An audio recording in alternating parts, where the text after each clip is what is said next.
Ayan mga idol, palusong po ito. Napakalalim po ng putik. Ayan po. Malapit na po tayo sa ilog mga idol. Magandang hapon mga idol.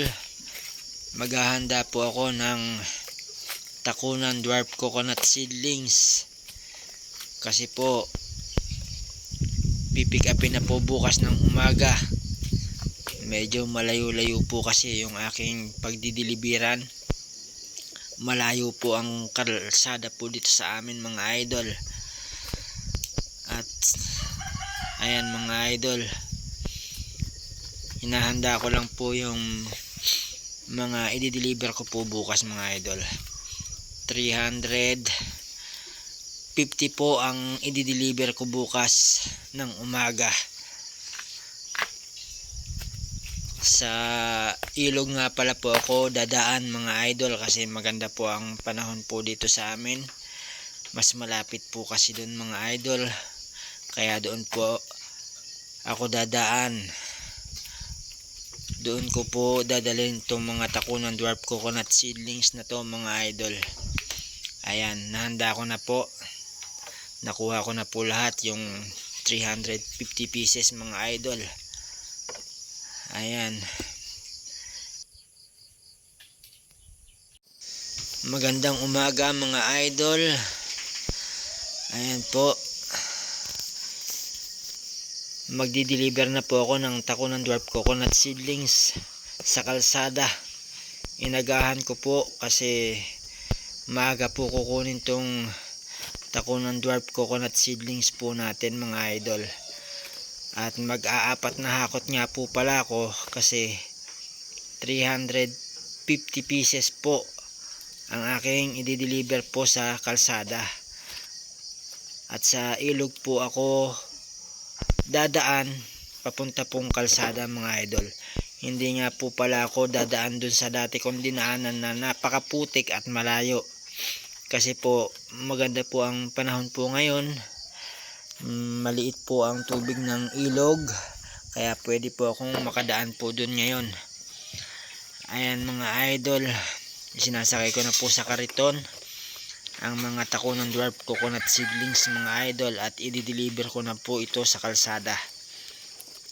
Ayan, doon ko po idadaan sa ilog kasi mas malapit po, kasi pag sa ilog po ako dadaan at mas madali. Pero medyo mahirap din po ang dadaanan, maputik din po. At meron po tayong dadaan ng dalawang paahon mga idol na medyo mataas mga idol. Kaya ayan, inagahan ko nga po para maaga po tayong matapos. At dahil nga po maaga pong pipick upin ng ating takunan dwarf coconut seedlings, ito po ay kakulangan po dun sa 1,000 pieces po na order po nila, pero may kulang pa rin pong 250 pieces kasi po maliliit pa po yung iba. Iintayin pa po nating umabot po ng 1 foot para po ma-deliver po ulit natin at pick upin po ulit nila. I-deliver ko na po mga idol sa kalsada mga idol. Ayan, medyo malayo po talaga ang kalsada dito sa amin, kaya kailangan lang po nating agahan para matapos po tayo ng maaga mga idol. Ayan o, medyo malamig po dito ngayon sa amin mga idol. Diyan po ba sa inyo mga idol, malamig din po ba? Ayan, kita nyo naman po, napakaganda po ng tanawin dito, napakatahimik. Ayan mga ka-idol, unang hakot.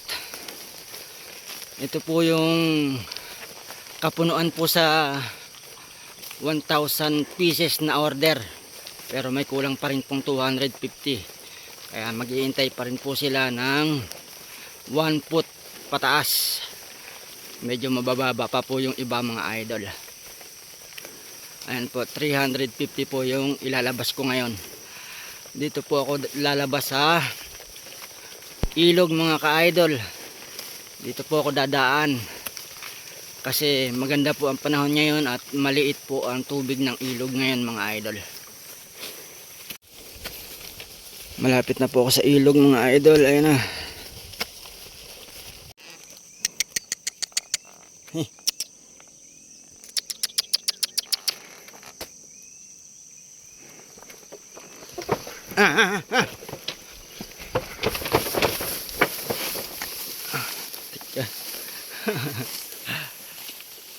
Ayan, nandito na po kami sa ilog mga idol.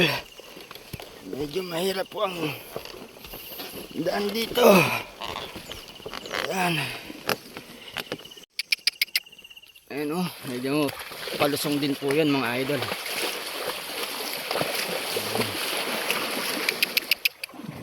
Nandito na po kami sa ilog. Mababaw po kasi ang tubig ng ilog kaya dito na po ako dumaan.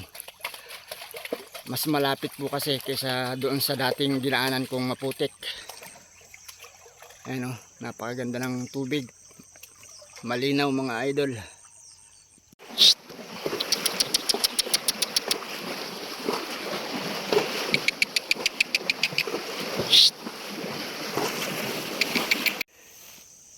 Ayan, nagbabawas po ako mga idol. Hindi po kinaya ng aking kalabaw. Masyadong malalim pala dito. Ayan mga idol. Nakalampas din kami dun sa malalim. Naubos ang oras ko dun ah. Ayan, nandito na po kami sa kalsada mga idol. Ito na po yung kalsada. Ayan, magbababa na po ako mga idol. Ayan.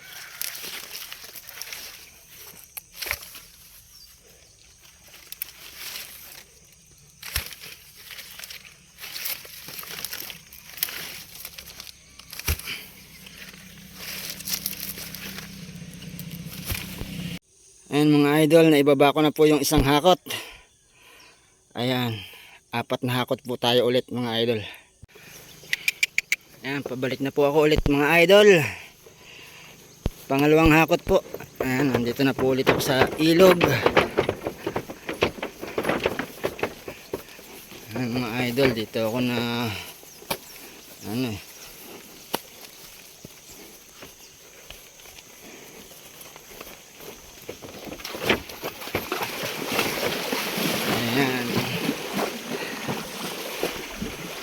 Ayan, nakabalik na ako mga idol. Pangalawang karga. Ayan mga idol, pangalawang hakot. Ayan, pang 200 pieces po yan. Kada isang hakot po ay 100 pieces mga idol. Pabalik na po ulit ako sa kalsada mga idol. Pangalawang hakot. Ayan, medyo maganda po ang sikat ng araw. Ayan mga idol. Ayan, ito po yung palusong mga idol oh. Ayan.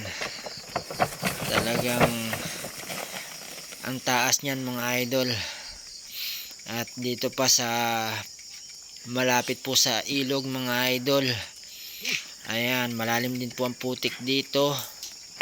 Ayan, halos tumatagilid na po yung ating kariton mga idol.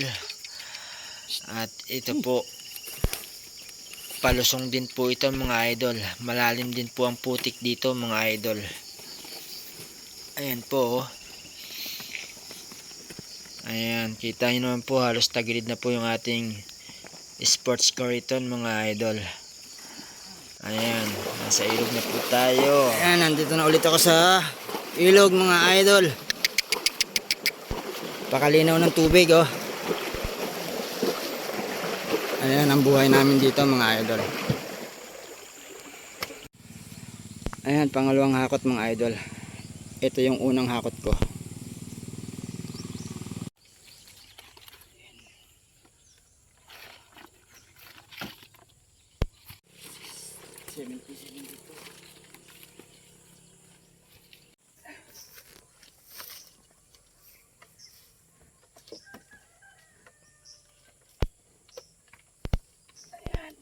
Nakakatakot.